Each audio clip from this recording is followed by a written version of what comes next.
একটা সময় ছিল কলিজার টুকরা, কাউকে ছাড়া যেন কারুই চলতো না। তবে এখন সেসব শুধুই স্মৃতির পাতায়।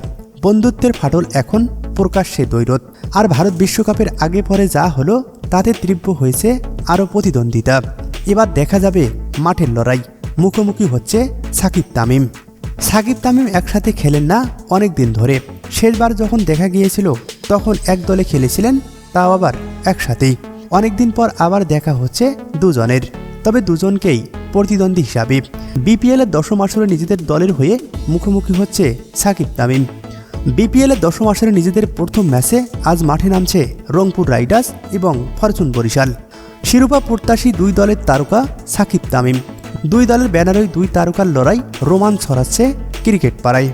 কেননা এক সময়ের উষ্ণ সম্পর্কটা এখন আবহাওয়ার মতোই শীতল হয়ে গেছে। এবার ফেরাটা রাঙাতে পারবে কি, সেটাই এখন দেখার বিষয়। শেষ পর্যন্ত কে হাসবে শেষ হাসি, সেটাই বলে দেবে ম্যাচের শেষ অংশে।